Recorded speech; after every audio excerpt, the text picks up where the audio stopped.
Hola, hoy voy a hablarles sobre 5 países en un contexto de la Guerra Fría hasta 1990. En algunos países me voy a adelantar un poquito para que sepan qué está pasando hoy en día y por qué estoy hablando hasta el presente sobre estas situaciones. El primer país que voy a hablar va a ser Corea. ¿Y por qué Corea? Bueno, pues prácticamente su historia es muy interesante. Empecemos un poco con la Guerra Fría de Corea. Después de la separación de los dos países, varias familias de Corea del Norte y de Corea del Sur se habían reunido por primera vez.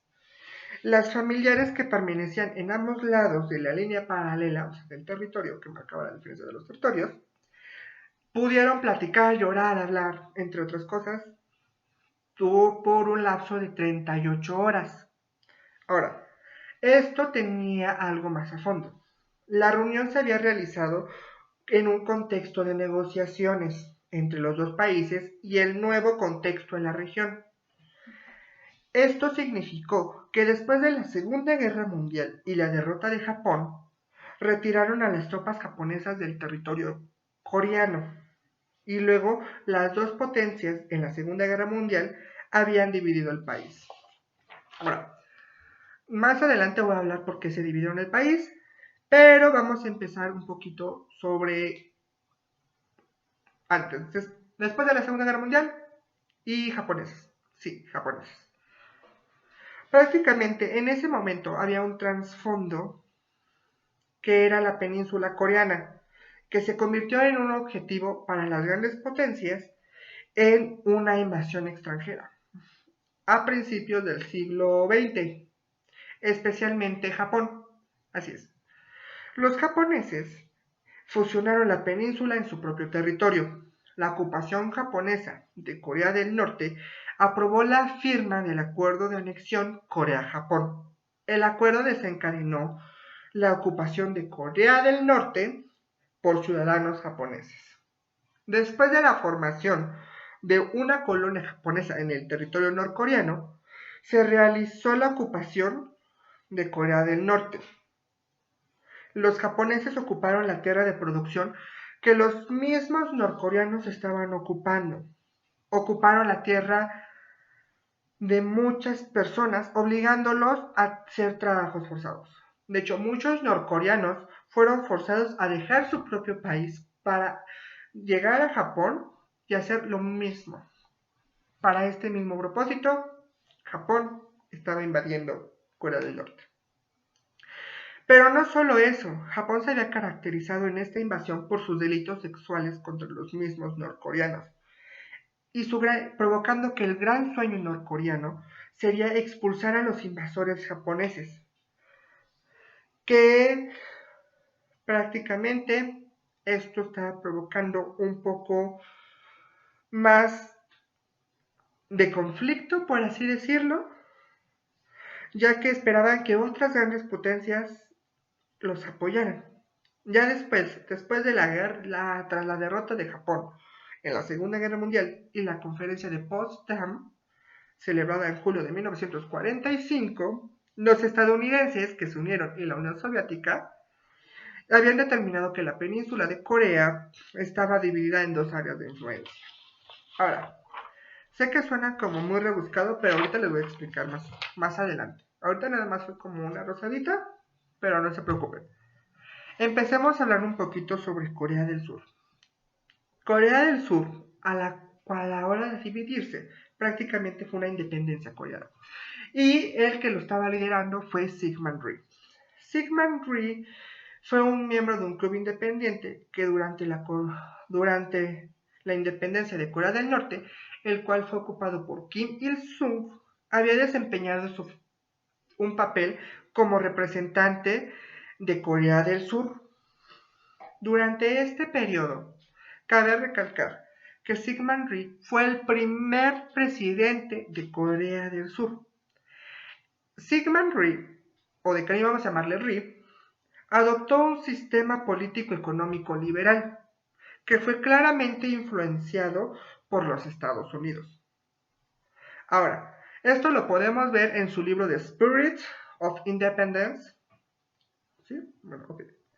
Que prácticamente su objetivo principal era desarrollar el nacionalismo coreano y la responsabilidad política hacia los mismos ciudadanos.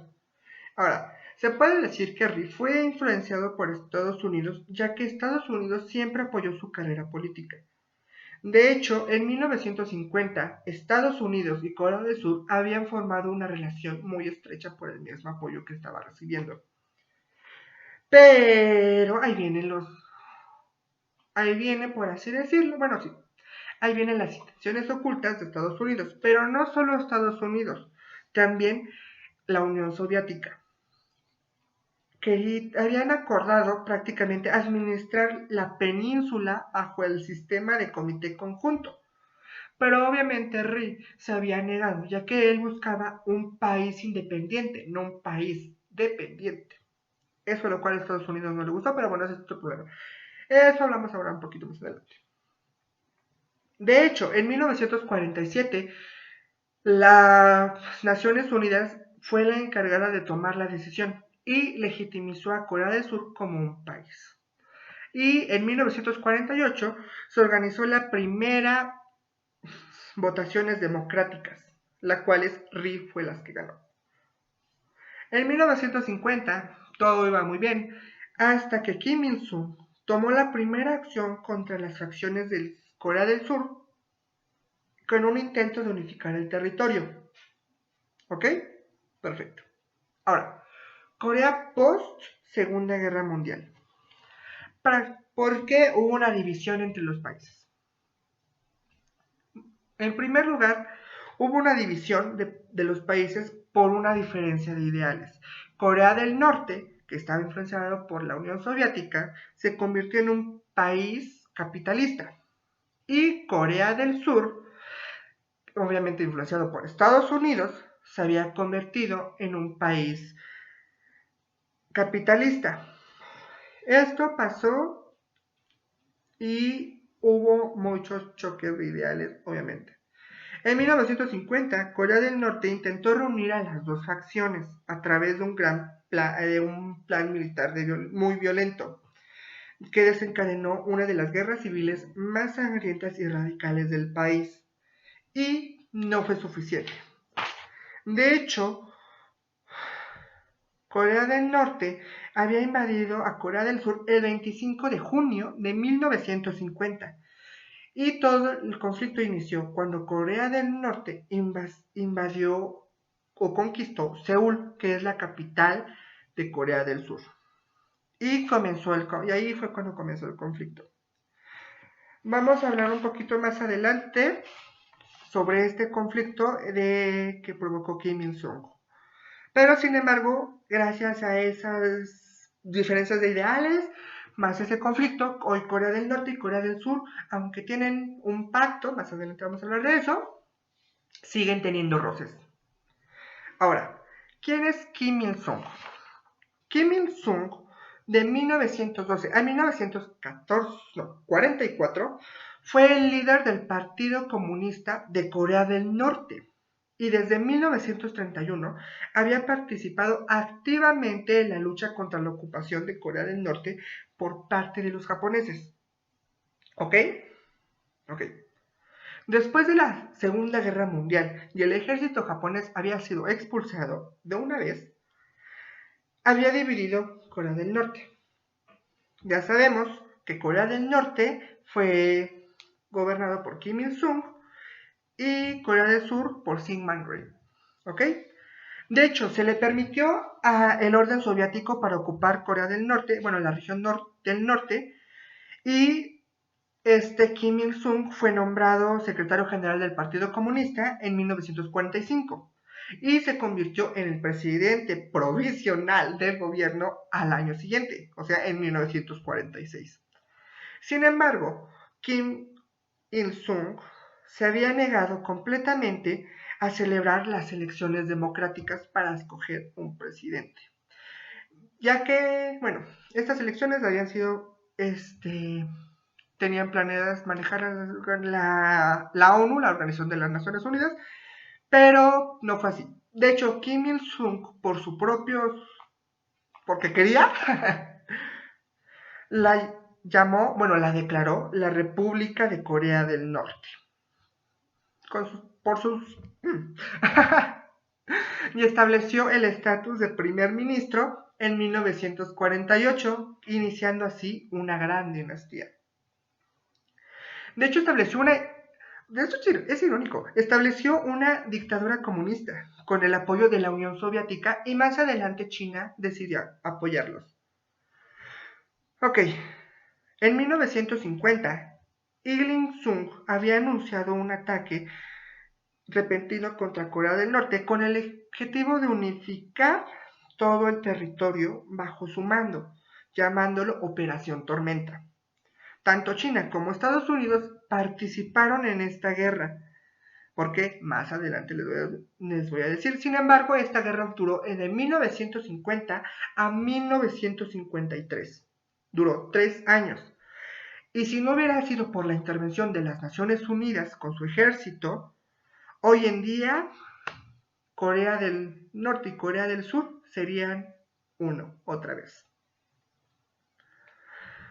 De hecho, la ONU por esta intervención gracias a la estrategia estadounidense, nada más, como por dato interesante.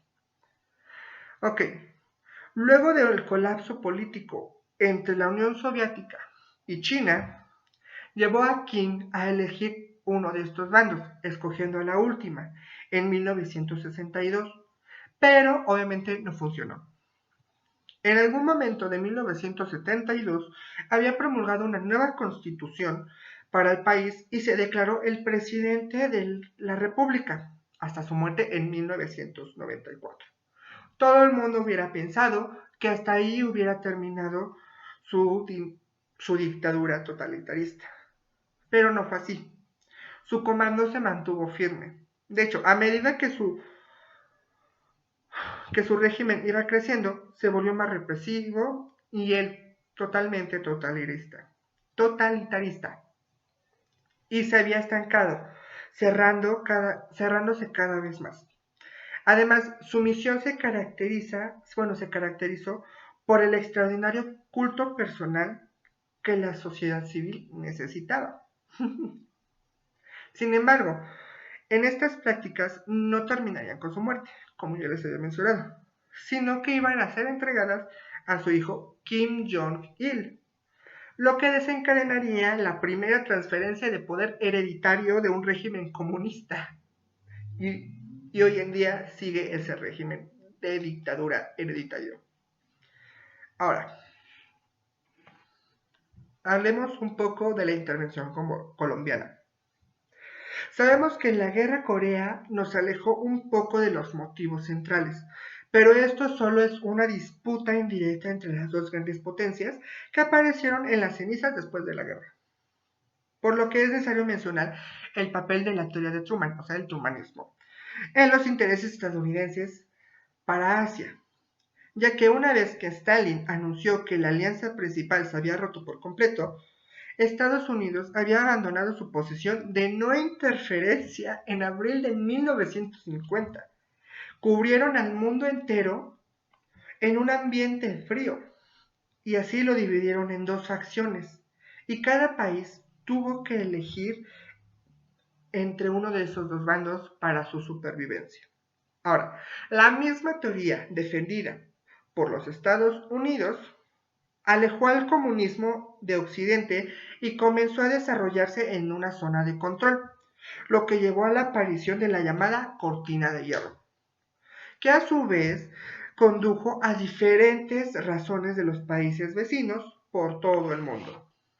Ahora, de hecho, Bárbara Shaladowska mencionó que América Latina había sido testigo de todos estos crueles actos diplomáticos, transformando el entorno externo, poseyéndolos, configurando sus propias expresiones, tratando de encontrar cosas importantes en la completa geopolítica de la guerra civil. Ahora, por eso, esto había llegado a los partidarios conservadores de Colombia a seguir ciega e indiscriminadamente el ideal estadounidense del expansionismo, argumentando que esta sería la mejor manera de demostrar una imagen del gobierno antes de que el país comenzara a notar el estallido del comunismo. Exacto. Ahora, hablemos un poquito sobre el contexto colombiano.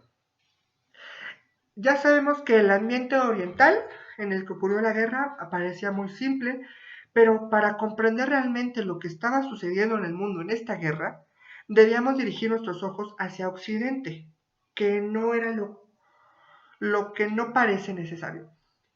Ahora, después del inminente progreso del ejército de Kim Il-sung, con el apoyo de la Unión Soviética y la República Popular de China, Truman aprovechó la oportunidad para tener una confrontación indirecta con la Unión Soviética e implementó con éxito su propia estrategia militar bajo su liderazgo. Con este fin, en 1950, las Naciones Unidas emitieron un llamamiento para que 52 países se unieran frente al apoyo de Corea del Sur. Cabe señalar que en Estados Unidos y las Naciones Unidas habían exigido la asistencia latinoamericana solo para demostrar, que todo el occidente estaba rechazando esa ideología comunista. En estas cooperaciones no siempre son completamente voluntarias. ¿Por qué? Ya que Estados Unidos no discute directamente con los problemas del gobierno, los ayuda. Pero, como ejerce una gran presión económica sobre los países, muchos fueron forzados. De hecho, las Naciones Unidas habían reunido a más de 50,000 personas para contribuir. De hecho, Austria, Etiopía, Filipinas, Sudáfrica, la República de Griega y por supuesto Colombia y otros países fueron uno de los que cayeron manos o presas de Estados Unidos.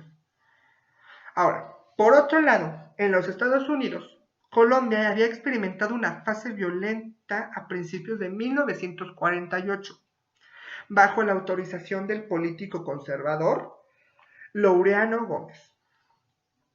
El partido tenía tendencias de derecha, basadas en solo principios católicos.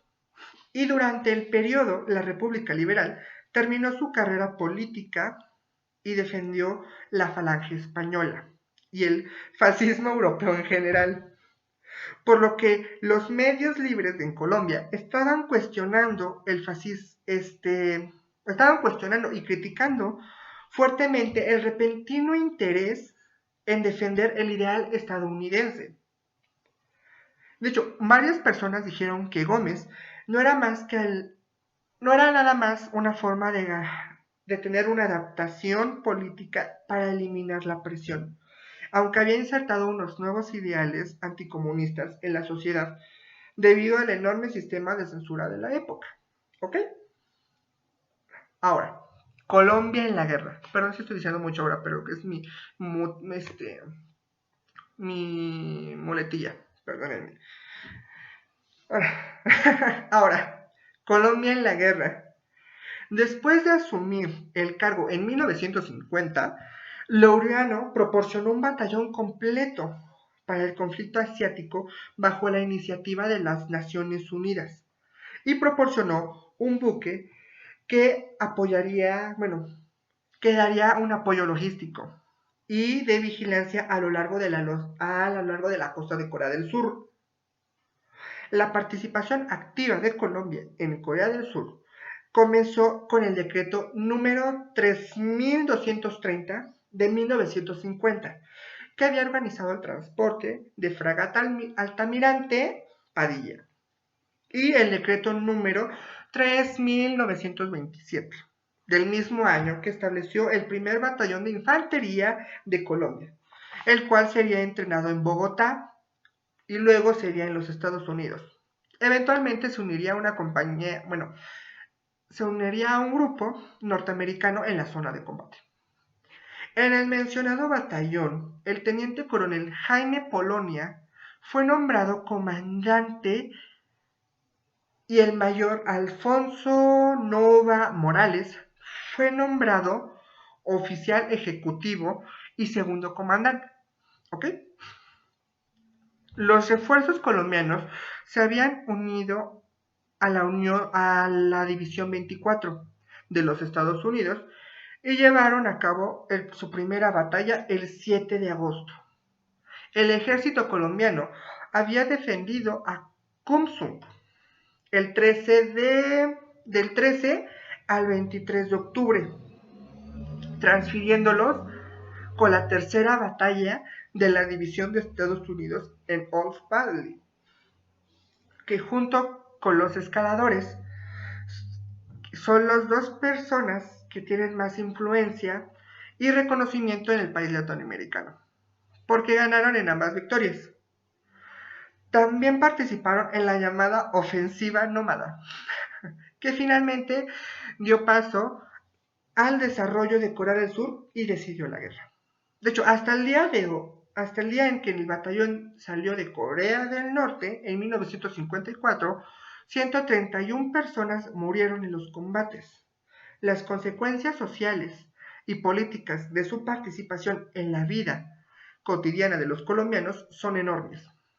Ahora, no hace falta decir que los objetivos de crecimiento logrados por el gobierno del país no han cumplido con las expectativas. Por lo tanto, hasta hoy, esto se ha convertido en otro elemento del juego de los dos poderes y se puede mover en el tablero a voluntad. Ahora, hablemos un poco sobre Paralelo 38 de Corea. De 1910 a 1945, después de la derrota de Japón en la Segunda Guerra Mundial, la península de Corea estuvo bajo el control del Imperio japonés. En ese momento, Corea del Sur estaba dividida en países ganadores. Corea del Sur por Estados Unidos y Corea del Norte la Unión Soviética. Después de una larga guerra, el país se dividió en paralelo por 38ª vez, sin firmar un tratado de paz. El 9 de septiembre de 1948 se había proclamado la República Popular de Corea, Corea del Norte, y Kim Il-sung llegó al poder para apoyar a la Unión Soviética. En el mismo año, el nacionalista Syngman Rhee se convirtió en el primer presidente de Corea del Sur. Estoy como recapitulando para que no nos perdamos tanto. La República de Corea cuenta con el claro apoyo de los Estados Unidos. Pero lo sigue teniendo. Poquito. Ligero. Y las diferentes ideas de los dos países se volvieron hacia la unificación. De hecho, el 25 de junio de 1950 fue lo de la batalla de Kim Il-sung. Y todo empezó con ese problema. Ante la idea de unificar a las dos regiones bajo el mando de Kim Il-sung, los Estados Unidos habían continuado avanzando hacia el norte. De hecho, Estados Unidos, si excedía el río Yalu, o sea que es la división natural de la República de China y Corea del Norte, China había amenazó que también intervendría. De hecho, por eso intervino. Ok. Ahora, el 19 de octubre de 1950, bajo el liderazgo del general Peng Duai, el Ejército Popular de Liberación de China había lanzado la ofensiva. El contingente había impedido a las fuerzas de la ONU que debían regresar al paralelo 38. Está como medio raro, me confundo mucho. Espero que se haya quedado un poquito claro. Por favor, que sí. Y ahorita vamos a hablar sobre la relación actual sobre las dos Coreas. Ahora, debido a todos los eventos que habían... Perdónenme, se me está yendo la onda. Ok. Debido a los eventos que ocurrieron la interacción entre los dos países, Corea del Norte y Corea del Sur, se habían separado en la Guerra Mundial, en 2018 empezó a aumentar su interacción. En el nuevo año, el líder norcoreano de Kim Jong mantuvo un diálogo de reconciliación con Corea del Sur y anunció que Corea del Norte estaba decidida a enviar una delegación para participar en los Juegos Olímpicos de Invierno de Corea del Sur y en ese mes, que fue en febrero del 2018. En 2016, la línea telefónica con Corea del Sur se cerró por completo, pero después de la reconciliación, la tregua, la línea se volvió a abrir como parte de las oportunidades de diálogo. Ahora, Corea del Sur respondió a la propuesta de que Seúl y Washington habían acordado posponer su reunión y celebrar una reunión de alto nivel el 9 de enero de 2018 para aliviar la situación y aceptar la participación de Corea del Norte. Los ejercicios e intervenciones militares habían sido anulados y no se reconciliarían hasta el final de los Juegos Olímpicos de invierno. Esto significaba que en un partido de hockey los dos países jugaron juntos, y pues obviamente fue un significado de que la tregua era pública y ampliamente conocida. De hecho, en el último incidente ocurrió en 1991, en la aldea de Panmunjom, que fue la frontera que separa los dos países. Durante 2 años habían acudido a la aldea en busca de ayuda para aliviar las tensiones regionales y pidieron un nuevo diálogo. De hecho, Kim Jong-nam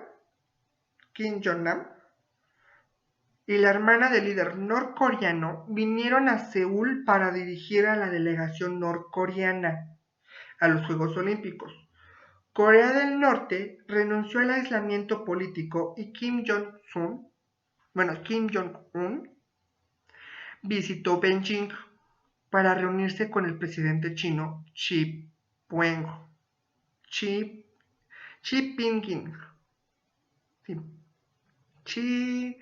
Jinping. Sí. Después de que todo esto sucedió, los dos estaban programados para celebrar una cumbre el 27 de abril, mientras que Corea del Sur y Estados Unidos no hicieron nada. Después de un mes iniciaron otra vez con sus ejercicios militares anuales. Cuando Corea del Sur expresó su intención de concluir la cumbre de Corea del Norte, Corea del Sur, con un acuerdo de paz con Corea del Norte que pondría su fin.